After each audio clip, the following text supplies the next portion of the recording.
Hello and welcome. I'm Abhishek Mahajan and welcome to Reporters Chat. In the next half an hour, we'll have a close look on all the important stories. Reporters will be joining us with their vital inputs live. Let's get it started with our top story. So, our top story today is MEA spokesperson Anurag Srivastava addressed a press briefing and touching various issues on India-China meet on 6 June and 22nd and discussions through various diplomatic channels. Senior commanders met on 6th and 22nd June and Anurag Srivastava said that overall situation will be handled in a responsible manner. He said that the latest meeting held had commitment of both sides to reduce tension along LAC and resolve the issue in the mutual satisfaction. He also spoke about India blocking the Chinese apps and China's claim to take India to WTO, and he also commented on the India-Pakistan relationship too, the charge by Pakistan that holding India responsible for the Karachi terrorist attacks. He answered questions on Nepal PM KP Oli accused India for toppling his government, and KP Oli has leveled charges on India for toppling his government and also accused India trying to destabilize his government. India is today one of the world's largest markets for digital and internet technologies with more than 680 million subscribers. The world's largest software and internet application companies are present in India. Naturally, while operating in India, they have to abide by our rules and regulations issued by the relevant ministries and departments, including those pertaining to data security and privacy of individual data. While we will continue to welcome foreign investments in India, including in the area of internet technologies, but this will have to be in accordance with the rules and regulatory framework established by the government. Absolutely, this was MEA spokesperson Anurag Srivastava holding a press briefing a short while back, and to give us more information on this, our correspondent Abhishek Jha is joining us live. Abhishek, MEA spokesperson addressed a press briefing and touching various issues on India-China meet and discussions through diplomatic channels. He said that discussions at latest meeting of senior commanders of India and China reflected commitment of both the sides to reduce tension along LAC. Exactly, Abhishek, and this is where the spokesperson has said that both the parties are engaged diplomatically and militarily at both levels. We know that last week only the Joint Secretary level talk had also happened between India and China, where the border issues were discussed and the several past bilateral and in the light of several past bilateral agreements. And it was decided that in the light of Foreign Minister's talk on 17th of June, both sides should take responsible and mature action, and they should try to bring back the peace and tranquility along the border. And restoration of peace is a priority at this point of time, and both India and China are engaged at various levels, and they're trying to bring back the normalcy along the LAC. This is what almost the gist of MEA spokesperson's statement was. The second issue, the major issue, is was about this Gilgit-Baltistan, where Pakistan is trying to conduct elections. And India has maintained this stance that any political activity or any constitutional activity done by Pakistan in Gilgit-Baltistan area, which is an Indian area occupied by Pakistan illegally, is not welcome, and India wants Pakistan to vacate all illegally occupied area, including Gilgit-Baltistan, and hand them over to India. So this is a major statement, and this is not the first time MEA has said this. MEA has reiterated this stand. It has earlier also said that Pakistan should vacate all those illegally occupied area of Jammu and Kashmir, including Gilgit-Baltistan. And also, Abhishek, he also spoke about India blocking the Chinese apps and China's claim to take India to WTO. Okay, so on this issue, there is still, MEA's stand is clear that all those banning all those apps has been in the light of prevailing security concerns and data theft and other telecom service regulation, and there is no ground on which China can take India to WTO or any other organization. Abhishek, at this point, this is very interesting to note that Chinese reaction on banning of such apps, such as tantamount to some irony, because China itself has banned Twitter, YouTube, and several other foreign apps which are not able to operate in China. or they will have, or they had to tweak as per the regulations or as per the algorithm of Chinese administration. So China, while not allowing globally acclaimed apps to operate in its own territory, is trying to lay blame on India for some irregularity and trying to take India to WTO. This itself is very ironic and says about the double speak of China on the issues of sovereignty and integrity of any nation. Absolutely, Abhishek. Meeting was held of the briefing was held, in fact, of the Ministry of External Affairs a short while ago. And Abhishek, we talked about India and China issues, and also he commented on the India-Pakistan relationship too, charged by Pakistan that holding India responsible for the Karachi terrorist attacks. Okay, so India has said it that there is it's just a laughable comment from Pakistani side.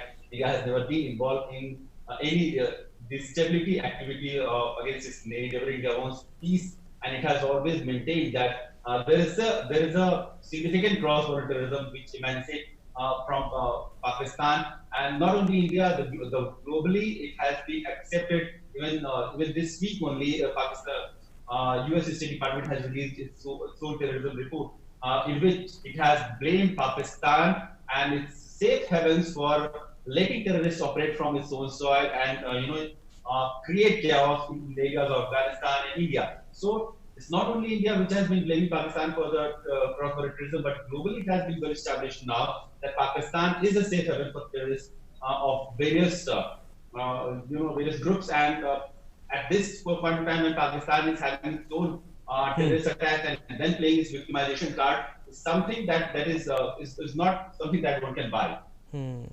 Absolutely. Thank you, Abhishek. Thanks for those inputs. Moving on to our next story, Raksha Mantri Rajnath Singh accorded approval of capital acquisitions of various platforms and equipments required by the Indian Armed Forces in the Defence Acquisition Council meeting held on Thursday. In the meeting, proposals for an approximate cost of rupees 38,900 crores were approved. Focused on indigenous design and development of these approvals include acquisitions from Indian industry of rupees 31,130 crores. With the acquisition of Pinaka missile systems, it will enable us in raising additional regiments over and above the ones already inducted. Similarly, induction of Astra missiles having beyond visual range capability will serve as a force multiplier and immensely add to the strike capability of Navy and Air Force. Further addressing the long-felt need of the Indian Air Force to increase its fighter squadrons, the DAC also approved the proposal for procurement of 21 MiG-29 along with upgradation of existing 59 MiG-29 aircraft and procurement of 12 Su-30 MKI aircrafts. So, the equipments are to be manufactured in India involving Indian defence industry with participation of several MSMEs as prime tier vendors.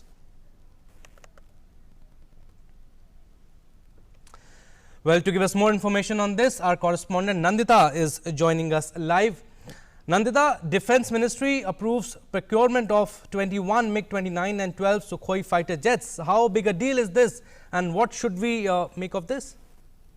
Yes, good evening, Abhishek. What has happened is that our squadron strength, ideally it is calculated that our squadron strength should be around 42 squadrons for a two-front war. And that is why this is a step in that direction that we are buying about 12 Sukhois 12 Sukhois from which will be assembled by Hindustan Aeronautics Limited, and that is an indigenous purchase because they are licensed manufactured by Hindustan Aeronautics Limited in Bangalore, which is headquartered in Bangalore at their Nashik factory. Also, this 21 MiG-29. MiG-29 is an Air Force fighter jet, and we are buying 21 more of that. Also, upgrades of existing Sukhois 59. We have more than 200 Sukhois in our squadron, but in order to upgrade them, because to take them from 4th generation, this will take the Sukhoi to make it to be a Sukhoi 32 or Super Sukhoi. And because, as you know, this becomes significant, Abhishek, in the line of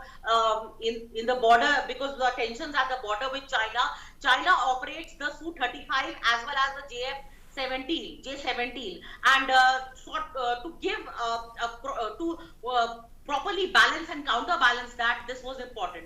Also, Abhishek, in this Defense Acquisition Council meeting, the approval was given to Pinaka multi-barrel rocket launcher. Now, the second part of this.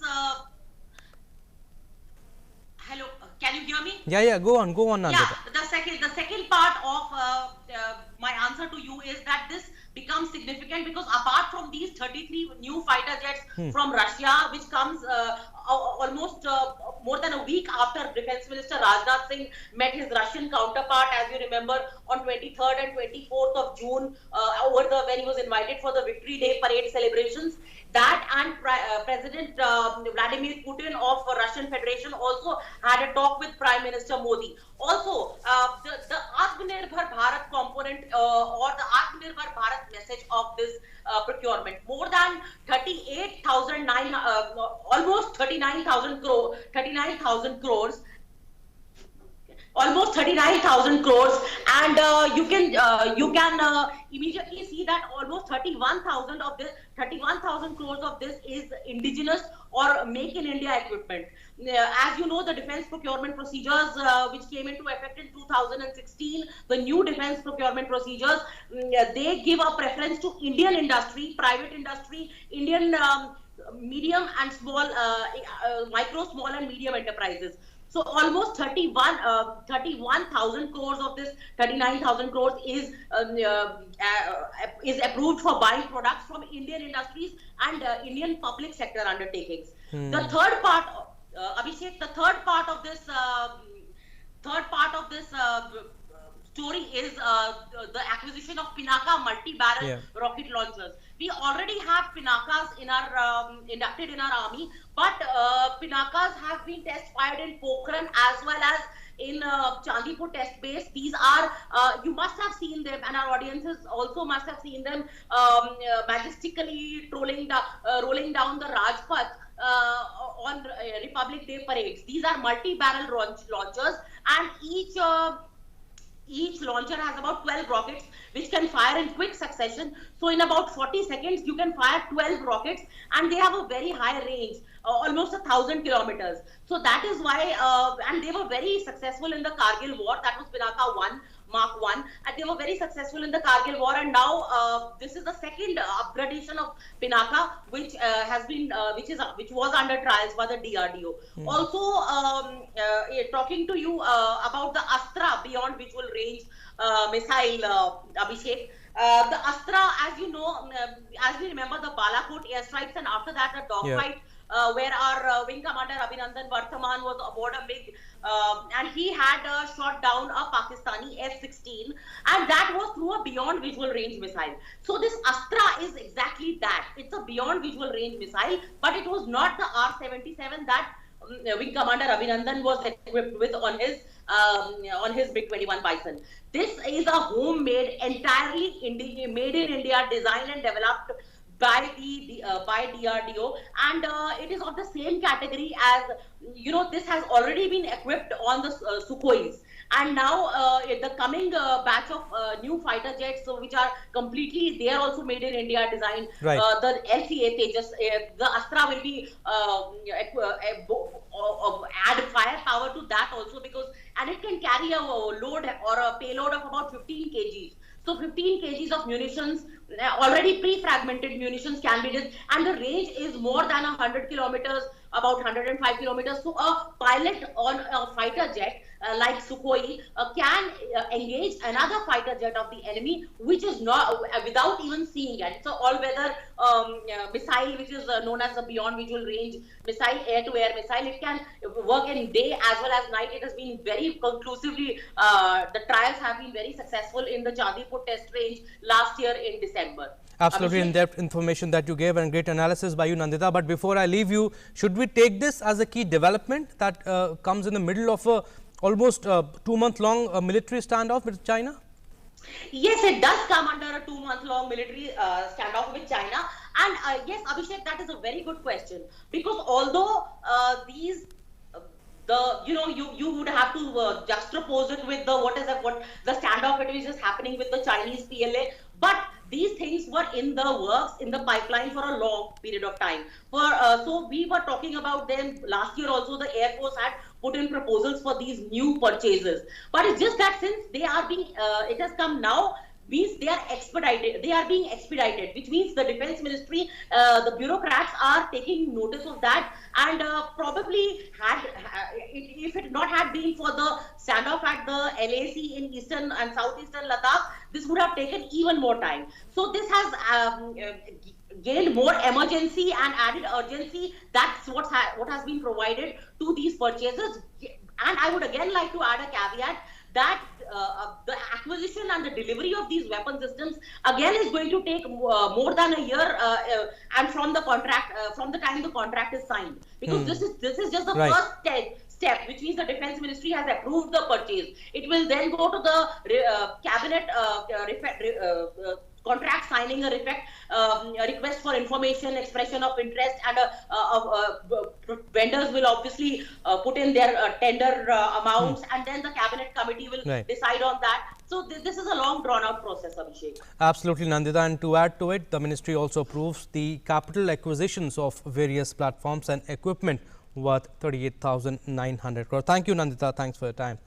Moving on to our next story, Prime Minister Narendra Modi today spoke on phone with Russian President Vladimir Putin. The two leaders discussed the momentum of bilateral contacts and consultations leading to the annual bilateral summit to be held in India later this year. So, Prime Minister conveyed his keenness to welcome President Putin in India for the bilateral summit. President Putin reiterated his commitment to further strengthen the special and privileged strategic partnership between the two countries in all spheres. Prime Minister congratulated Russian President on the success of celebrations marking the 75th anniversary of the victory in the Second World War, recalling the participation of an Indian contingent in the military parade held in Moscow on 24 June 2020 as a symbol of friendship between India and Russia. The leaders also discussed the measures undertaken by the two countries to address the negative consequences of the COVID-19 global pandemic and agreed on the importance of closer India-Russia ties for jointly addressing the challenges of the post-COVID world. And Russians opened the door to Vladimir Putin staying in power until 2036 by voting overwhelmingly for constitutional changes that will allow him to run again for president twice. But critics said the outcome was falsified on an industrial scale. That means Putin, 67, could rule until the age of 83.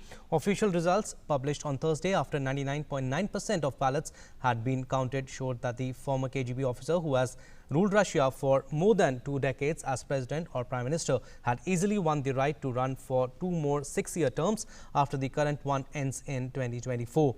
The Central Election Commission said 77.9% of votes counted across the world's largest country had supported changing the constitution, and just over 21% had voted against it. And well, to give us more information on this and to talk more about it, our correspondent Amrit Pal is joining us live. Amrit Pal, good evening. Two leaders spoke over the phone today and took stock of the bilateral relations. And also, PM Modi invited Putin for a bilateral summit to India later this year. That's right. The phone call was made by Prime Minister Modi. He congratulated President Putin for the constitutional amendments that Russia has voted for, which effectively means that he can now be president till 2036. The Prime Minister, in the aftermath of the results of that vote, the Prime Minister called President Putin. He also congratulated Russia on the 75th anniversary of its victory in the Second World War. He recalled fondly how the Indian military contingent had participated in the military parade on the 24th of last month in Moscow, and he said it's a symbol of the abiding friendship between the peoples of Russia and the peoples of India. He also spoke about the joint effort that the two countries should make for fighting the COVID pandemic and the effective steps that both countries are taking, and how jointly to deal with the challenges in a post-COVID world. Abhishek, as you said, the Prime Minister also invited President Putin and showed his keenness to welcome him later this year for the bilateral summit, which is scheduled to be held in India this year. President Putin, on his part, reiterated his commitment to the special and privileged strategic partnership that exists between the two countries. So overall, the entire range of bilateral relationships was, this reaffirmation was made towards jointly tackling the world challenges in a post-COVID world. Abhishek? Right, Amritpal, PM Modi and Putin discussed the consequences of COVID pandemic, and also the two leaders resolved to jointly address challenges of COVID and also post-COVID world. Thank you, Amritpal. Thanks for your time. Moving on to our next story, Union Home Minister Amit Shah chaired a key meet to review the COVID-19 situation in Delhi and its nearby areas. The Union Home Minister reviewed the preparedness in Delhi NCR as he met the Chief Ministers of Delhi, Haryana and Uttar Pradesh virtually. Chief Minister Arvind Kejriwal, Manohar Lal Khattar and Yogi Adityanath attended the meet via video conferencing.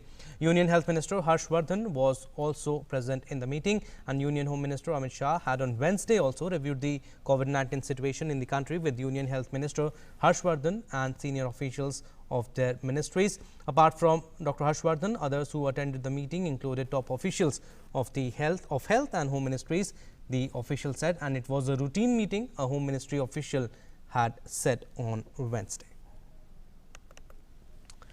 Well, Sudhakar is joining us live to give us more information on this. Sudhakar, a key meet was held with Health Minister Dr. Harsh Vardhan and senior officials of the ministries yesterday and today with Chief Ministers of Delhi, Haryana and Uttar Pradesh. Give us a sense of what was actually discussed in the meeting.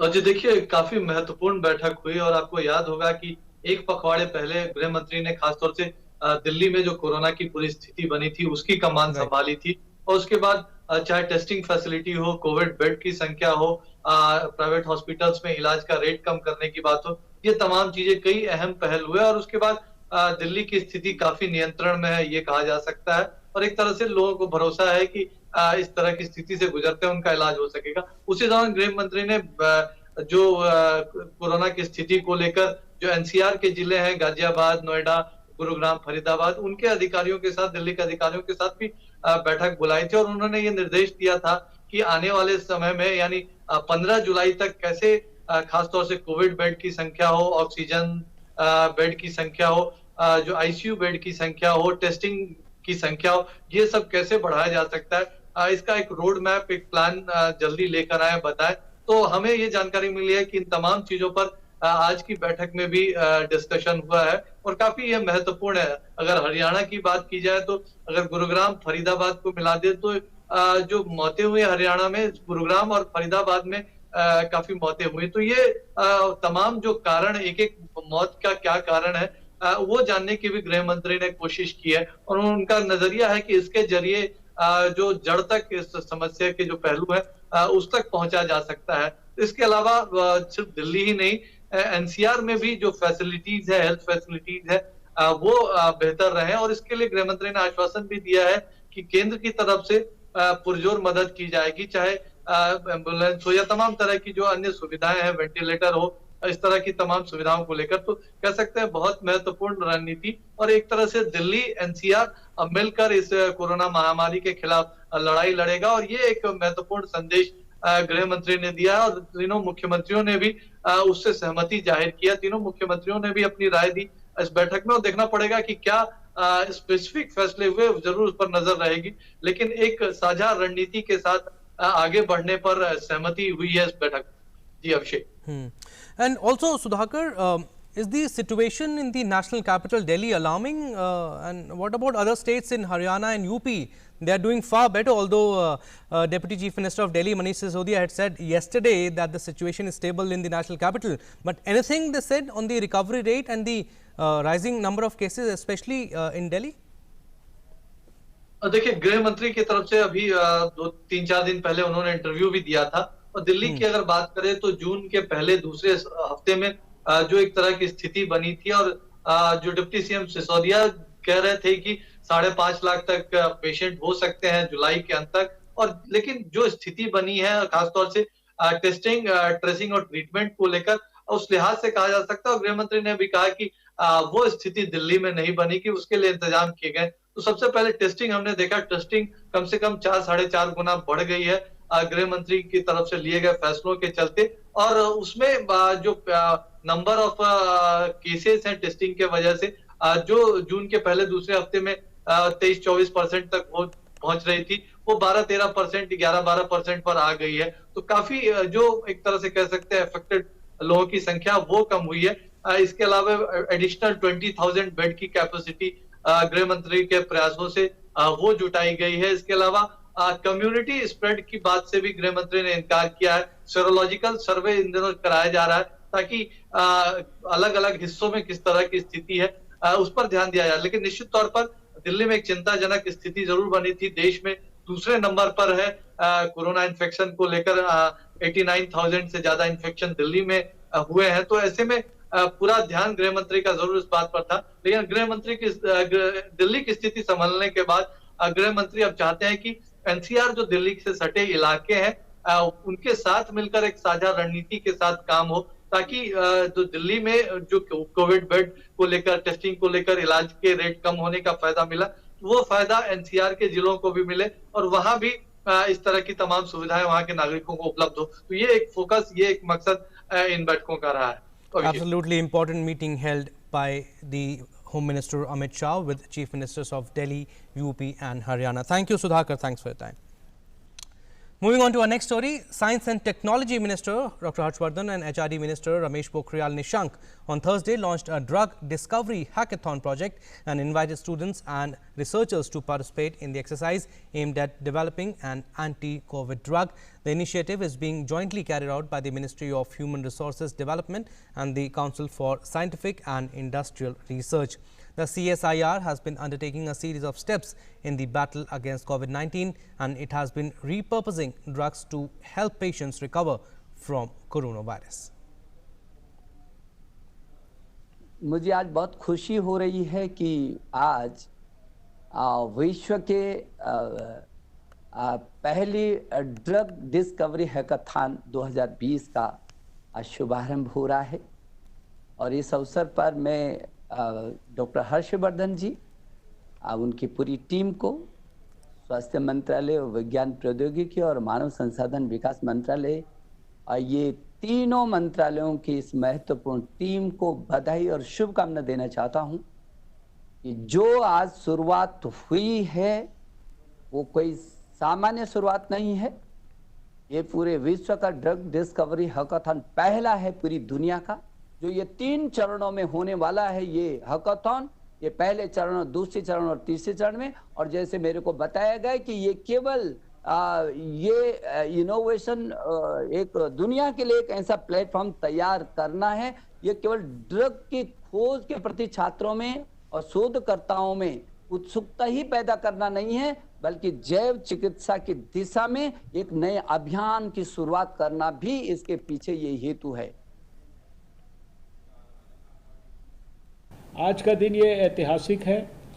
शायद दुनिया का ये सबसे बड़ा hackathon होगा जो कोविड-19 के खिलाफ दवा की खोज में हजारों लाखों विद्यार्थियों को और यंग वैज्ञानिकों को जो मॉडर्न टेक्नोलॉजी के जो लेटेस्ट टूल्स हो सकते हैं उनकी सहायता से इस खोज को और अधिक प्रभावी और कम से कम समय में संभव बना पाएगा। Absolutely. Our correspondent Nishant Saurabh is joining us live to discuss more on this, to give us more information on this. Nishant, HRD Minister Ramesh Pokhriyal launched a drug discovery hackathon and the good part is that he invited students, researchers and the professionals to participate in the hackathon and work towards developing anti-COVID drugs. Tell us, how will they coordinate with each other to work towards making this anti-COVID drug?